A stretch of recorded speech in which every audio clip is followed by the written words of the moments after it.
unprecedented. You don't get to see this very often with your eyes. We're rolling.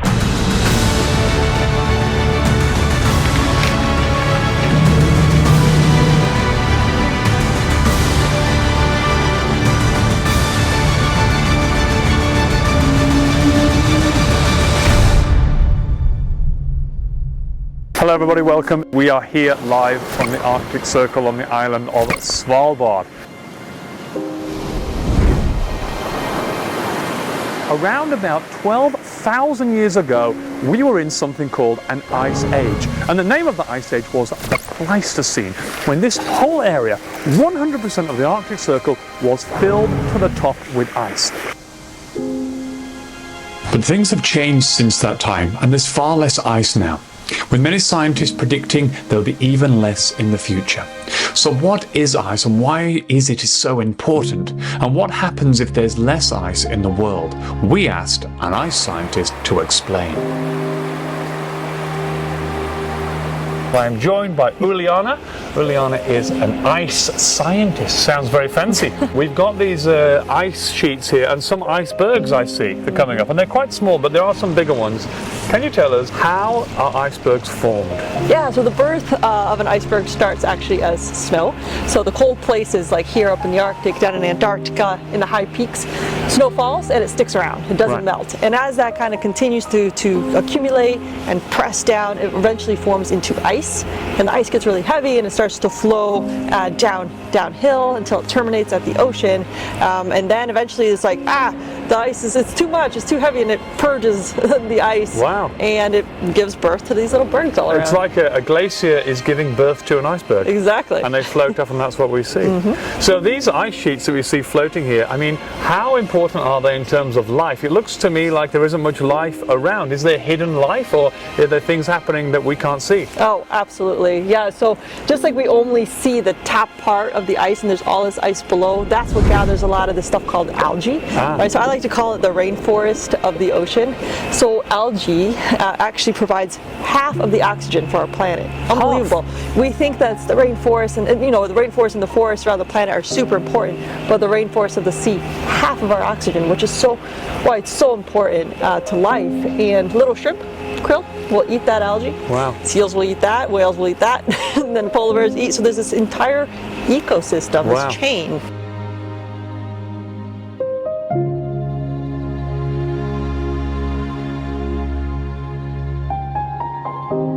The marine plants, there are plants that live underneath the sea ice, and all of that algae actually is super important. If the algae wasn't there, polar bears wouldn't be there. Everything else depends on that algae, and so the polar bears depend on that algae too. So plants are the bottom of the whole system, whether they're on land or whether they're actually in the ocean growing as algae or kelp or seaweed.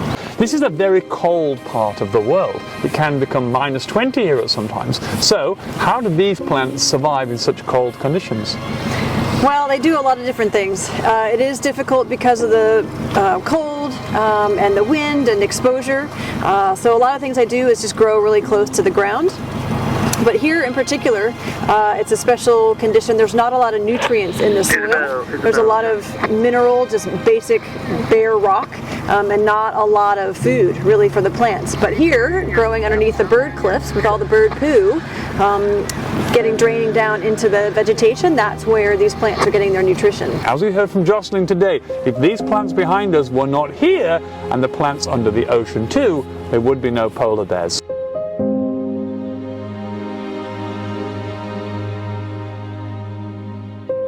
The mighty polar bear is the apex predator of the Arctic, the animal at the very top of the food chain. Without apex predators in not only the Arctic but all ecosystems, everything gets out of balance. A lot of people don't know this, but the polar bear is a marine animal and not a land animal. So to help us learn more about the polar bear and the threats it is facing, we sought out a marine biologist by the name of Danielle. Now, This week we've learned how everything is connected.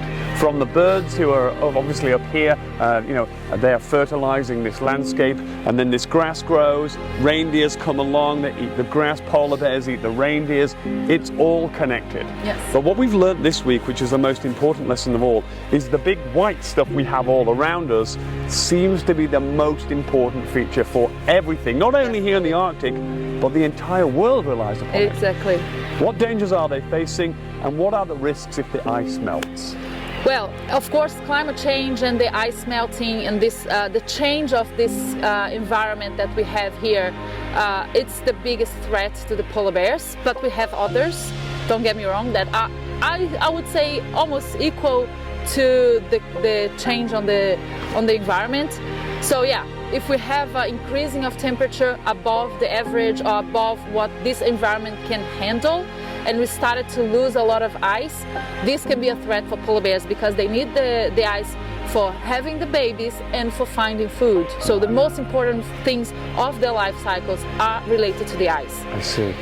But also we still have a lot of hunting of polar bears in the Arctic, which is still killing hundreds of polar bears per year, and it's kind of a legal operation in the Arctic, in Canada and Russia. Right. So there is people that pay a lot of money to kill a polar bear, which is absolutely outrageous in my opinion. Yes. And we also have other impacts like plastic, like other pollutions in the water, like a oil spill. Here in the Arctic we have a lot of operations of oil drill in the water, so this can be a threat for them as well. And we also even have the bad tourism. When the bad tourism came and started to do operations on land without responsibility, it's also a threat for polar bears. So after chatting to Danielle, it seems very clear that humans have such a major role to play in the health of our planet and the animals that are trying to survive here. And one of those threats is climate change. So can you tell us, what is climate change? We've heard it so much on the news and the newspapers, people are talking about it all over the world. What is climate change? Yeah, climate change is just changing patterns in weather, but on the long term, right? So weather is what the air is doing kind of on a day-to-day basis. It's sunny, it's cloudy, it's raining, and then climate is that longer pattern. And scientists will look at 30 years of patterns to see what's changing, and every 30 years they kind of update and see. So basically it's getting a lot warmer, it's getting drier in places, and so the climate in some ways is destabilizing. Right. So it's no longer what we knew from the past. We can't really rely on that information now to tell what's going to happen. And it's changing very quickly. Very quickly. Now, obviously, climate change affects lots of things, our daily lives, the daily temperatures. How does it affect the sea, the ocean, and how does it affect ice, and how important is that? Yeah, so with the sea in particular, it's much darker, right? And so it's able to absorb more of that heat from the sun. So it's going to heat up a lot faster. And so when you have that problem, that can actually change how the creatures in the ocean are reacting. Coral reefs, for example, have this certain temperature range that they really like. And there's an entire blend of critters that live on those reefs. Even us, we depend on the fish from the coral reefs. And so there's problems that just begin with like the warming of the ocean that just manifest in so many different ways down the entire food chain up to us. And then with the ice acts as this mirror, right? So it reflects back the sunlight and it keeps us cool. And if you start removing that and melting that, again, we have that same situation of more and more heating. That's right. And some people are saying that the Arctic and Antarctica are what's called the Earth's refrigerator. Yes. Is that because it reflects the ice? Exactly. It reflects the light into the sky? Exactly. Yep. It's they're both known as Earth's refrigerators. Wow, keeping us nice and cool.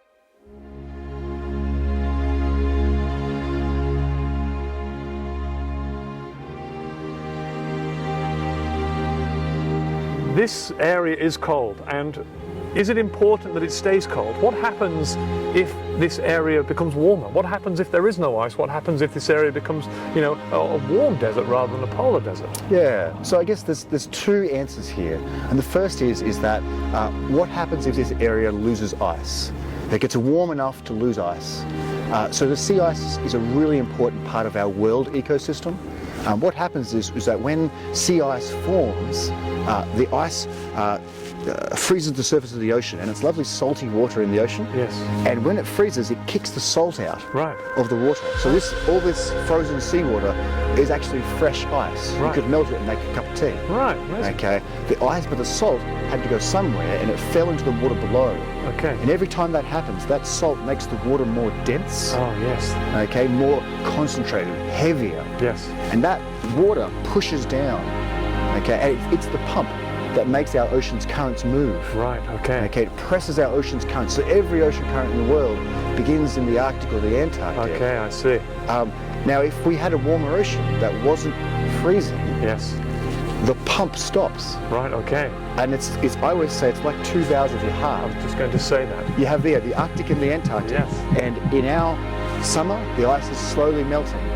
Okay, in the Antarctic, it's freezing right Yes, now. of course. And it's pressing down on the ocean. Okay. And then as winter arrives here, the polar night, Yes. it's going to press down. Right. And so you get these two valves to your heart. And if that changes, That's right. then we lose one of the valves of the heart.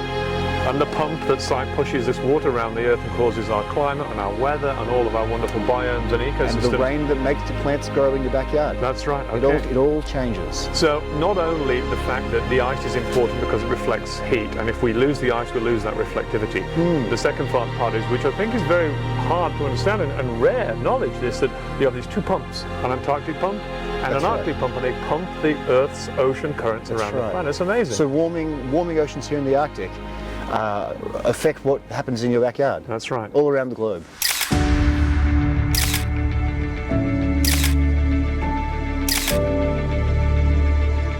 Right now in the world we have some serious problems.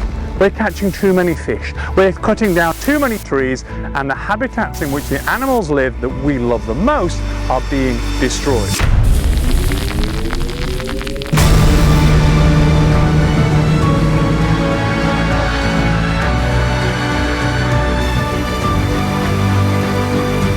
Yet, in the face of these issues, hope emerges. Hope for a better world where there's greater balance between mankind and nature, where we learn to take care of our planet and recognize how everything is entwined.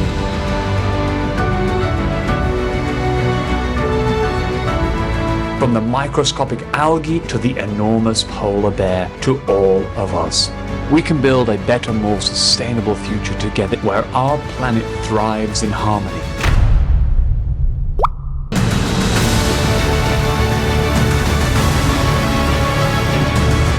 Power is in our hands to make the choices necessary to create the future we want before it's too late.